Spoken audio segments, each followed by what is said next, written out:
गुप्ता। रोहन, इसमें कोई दो राय नहीं है ना कि राहुल गांधी अमेठी से चुनाव लड़ेंगे ही लड़ेंगे, क्योंकि आपके नए नवेले कांग्रेस अध्यक्ष ने कह दिया है यूपी के। अब तो कंफर्म कर दीजिए कम से कम।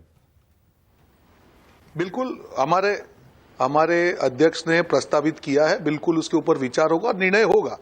पर जो आपने अभी कहा स्मृति ईरानी की आपने बात की, हमने सबने देखा कि जिस प्रकार से उनको एक पत्रकार को लताड़ना पड़ा, जिसने अमेठी के बारे में सवाल पूछे, उनके पास कोई जवाब नहीं थे और वो बेचारे पत्रकार को अपनी नौकरी गंवानी पड़ी। तो ये बयां करता है कि अमेठी की जमीनी हकीकत क्या है और स्मृति ईरानी क्यों बौखलाई हुई है। कांग्रेस पार्टी के सारे निर्णय उन्होंने आज नए अध्यक्ष ने प्रस्तावित किया है, उसके ऊपर विचार करके निर्णय होगा। पर आज मैं ग्राउंड लेवल की सिचुएशन की बात कर रहा हूं कि वहां से कोई भी उम्मीदवार और स्मृति ईरानी बुरी तरह से हारने वाली है, क्योंकि मैं वहां पे रह चुका हूं, मैं 1.5 महीना वहां पे रहा हूं, मैं बीच में भी वहां पे गया था। तो जिस प्रकार का अहंकार का प्रदर्शन स्मृति ईरानी ने किया है, क्योंकि भाजपा की नेत्री है और नकारात्मक राजनीति अमेठी को पसंद नहीं है, जिस प्रकार की नकारात्मक से स्मृति ईरानी ने 5 साल काम किया है। एक अहंकार का जो उनका भाव है, जनता अमेठी की उनसे बुरी तरह से परेशान है। भारत जोड़ो यात्रा के बाद में जो अमेठी में एक राहुल जी का कनेक्ट था, बिल्कुल जनता कभी नाराज हो सकती है, जनता जनार्दन है, कई बार चुनाव हार भी सकते हैं, जीत भी सकते हैं। हम ये अहंकार में नहीं रहेंगे कि नहीं हम सबसे सर्वोपरि है, जनता से हमसे कोई लेना देना नहीं है। बिल्कुल जनता तय करेगी कि राहुल जी ने क्या काम किए थे, स्मृति जी ने क्या काम किए, और जनता अपना निर्णय लेगी। पर मुद्दा यहां पे ये है मानक जी, मतलब 2 सीट से लड़ेंगे ना? मतलब आप कंफर्म कर सकते हैं 2 सीट से लड़ेंगे रोहन? 2 सीट से लड़ेंगे, वायनाड और अमेठी? नहीं, मैंने ये कहा कि हमारे उत्तर प्रदेश अध्यक्ष ने अभी प्रस्तावित किया है, निर्णय अभी आने वाले दिनों में होगा। मैं आज आपको नहीं कह सकता हूं, आज उनकी प्रस्तावना, उसके ऊपर चर्चा होगी और निर्णय होगा। मैं यही कहना चाह रहा हूं कि भाजपा की वहां पे जो हालत है, जो भाजपा के प्रवक्ता यहां पे डंका पिट रहे हैं, वो बहुत बुरी हालत है। और हमारा कोई भी प्रतिनिधि वहां पे होगा, बुरी तरह से स्मृति ईरानी वहां से, ये तो बहुत बड़ा दावा कर रहे हैं रोहन गुप्ता कि कोई भी अमेठी से लड़ेगा तो स्मृति ईरानी हार जाएंगी। कोई भी लड़ेगा, बिल्कुल बुरी तरह से हारेगी, बुरी तरह से हारेगी। मैं चैलेंज के साथ कहता हूं बुरी तरह से हारेगी, क्योंकि एक भी वादा उन्होंने नहीं पूरा किया। उन्होंने कहा था कि 13 रुपए में हम लोग चावल देंगे, क्या हुआ? आज तक वो वादा पूरा नहीं किया। अमेठी में जो प्रोजेक्ट चल रहे थे वो भी बंद हो चुके हैं। वहां पे कितने दिन वहां पे होती सबको, और आपके सामने पूरे देश ने वो वीडियो देखे कि किस प्रकार से वो लताड़ रही है। एक केशव प्रसाद मौर्य कह रहे हैं रोहन गुप्ता, केशव प्रसाद मौर्य कह रहे हैं राजनीति अमेठी नहीं कर, केशव प्रसाद मौर्य कह रहे हैं इस बार कांग्रेस मुक्त भारत देखेंगे आप। उत्तर प्रदेश का जिक्र कर रहे थे, बोले 80 में से 80 हम जीतेंगे, क्योंकि देख लीजिए इंडिया गठबंधन का नामो निशान नहीं दिख रहा है अभी उत्तर प्रदेश में। जयंत चौधरी का पता नहीं है, मायावती का क्लियर हो चुका है, और बाकी 1-2 दल छोटे छोटे वो सारे एनडीए में आ गए। अब मुझे नहीं मालूम है, केशव प्रसाद मौर्य को मालूम है कि उत्तर प्रदेश भारत का हिस्सा। जब कांग्रेस मुक्त भारत की बात करते हैं, ये करते करते 2 राज्य उनके हाथ से ऑलरेडी चले गए, हिमाचल प्रदेश और कर्नाटका। तो ये अहंकार में नहीं जीना चाहिए। जनता जनार्दन सब कुछ तय करती है। आप जनता के काम कीजिए, जनता को अपने जो वादे हैं, अपनी योजनाएं हैं, आप नफरत के खिलाफ लड़े, जनता को पता, जनता तय करेगी। इस अहंकार में मैं जीने वाला या कांग्रेस पार्टी जीने वाली पार्टी नहीं है। हम जनता जनार्दन के हमेशा निर्णय का स्वीकार करते हैं। और जिस प्रकार से भाजपा का हाल जो हो रहा है मानक जी, जो राजस्थान की हम बात कर रहे हैं, आपकी चैनल पे मैं एक डिबेट में था जहां पे ये कहा गया था कि वसुंधरा जी उनका बड़ा चेहरा है, जो कमिटी है वसुंधरा जी का नाम गायब है। कल जो एमपी की इनकी लिस्ट आई, वहां पे जो ज्योतिरादित्य जी अमित शाह की गाड़ी चलाते हुए उनका विश्वास संपादित करने का प्रयास कर रहे हैं, उनके करीबी लोगों को टिकट नहीं दिया गया।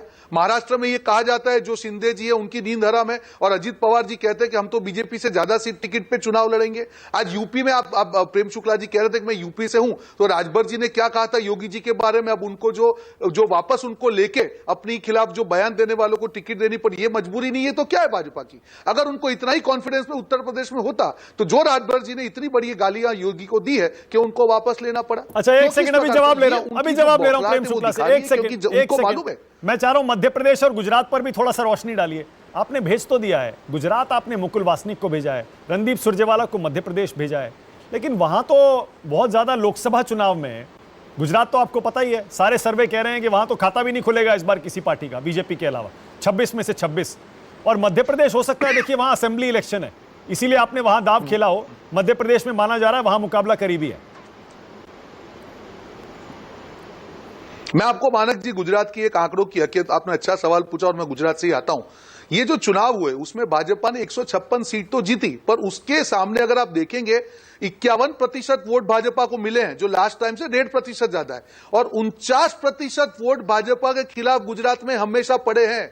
गुजरात की जनता का ये हमेशा से रहा है कि कभी भी भाजपा को उनकी एक स्ट्रेटेजी रही कि उन्होंने डिवाइड एंड रूल किया और रहे। इस बार वो नहीं होगा। और मैं आपको चैलेंज के साथ कहता हूं, जो भी आपके सर्वे कहते हैं, गुजरात की ग्राउंड की परिस्थिति बहुत अलग है और परिणाम आपको लोकसभा में दिखेगा। मध्य प्रदेश की मैं आपको बात कर रहा हूं, जो बड़े नेता ज्योतिरादित्य के साथ गए थे भाजपा में, सारे आज क्यों कांग्रेस में आ रहे हैं? रुख हवाओं का बदल रहा है वहां पे, सबको मालूम है। जिस प्रकार से वहां सरकार चल रही है, भ्रष्टाचार के मामले, बेरोजगारी के मामले, रोहन बुरी गुप्ता तरह कह रहे हैं से आपके मध्य प्रदेश खेमे में में इस बार ही भाजपा की हार इतनी होने वाली है। खींचतान चल रही है, आप कैसे मुकाबला करेंगे? जीत का दावा कैसे कर रहे हैं?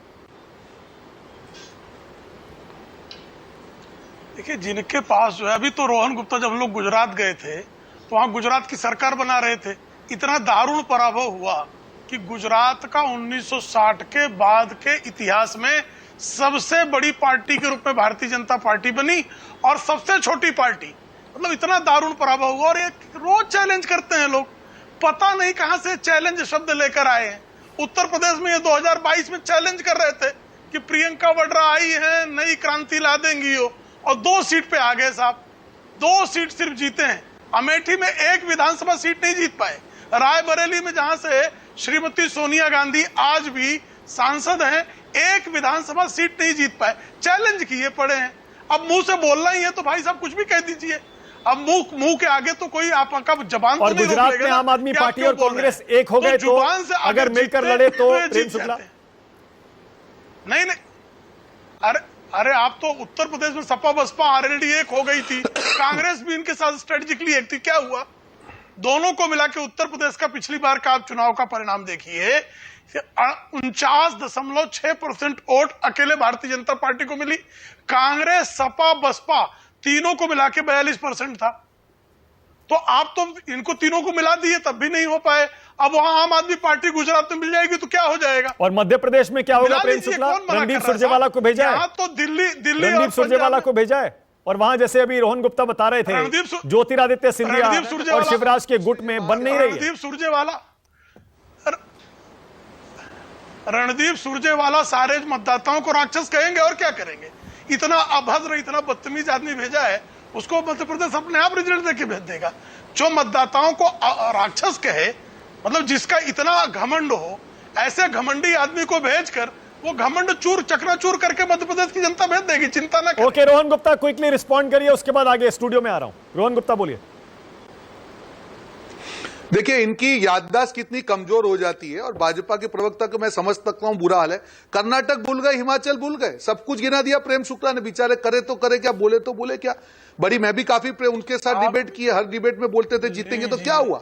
अरे बजरंग बली का यूज करना चाहे, बजरंग बली ने पूरी तरह से आपको पराजित किया। इतना अहंकार मत रखिए, जनता की बात कीजिए। मैं आपके बीच में नहीं बोला प्रेम शुक्ला जी, आपके बीच में नहीं बोला। मेरी आपसे विनती है, अच्छी डिबेट हो रही है, उसको अच्छी तरह से होने दें।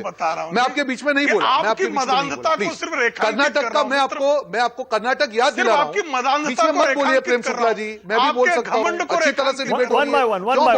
जनता सब कुछ समझती है। आपने अपनी बात की, प्लीज प्लीज मत करिए ना। उनकी बौखलाहट कर्नाटक में दिख रही है बुरी तरह से। वहां पे 40% कमीशन, अरे बंद करिए ना प्रेम शुक्ला जी। अरे आपकी शक्ल देखिए ना, आप क्यों पर्सनल कमेंट पे जा रहे हैं? मैं अच्छी तरह से आपसे डिबेट कर रहा हूं, आपको शर्म नहीं आती है क्या? हर बार गाली सुनने की आदत पड़ चुकी है। आराम से सुनिए ना बात को। आज कर्नाटक में जो हाल हुआ है, आपका मुंह आपका दिख रहा है क्या? कौन से मुंह से बात करेंगे? हिमाचल में हारे, कर्नाटक में हारे और हर राज्य में हारेंगे, यही अहंकार आएगा। राजस्थान में हारेंगे, छत्तीसगढ़ में हारेंगे, एमपी में हारेंगे, तेलंगाना में हारेंगे, हर राज्य में हारेंगे।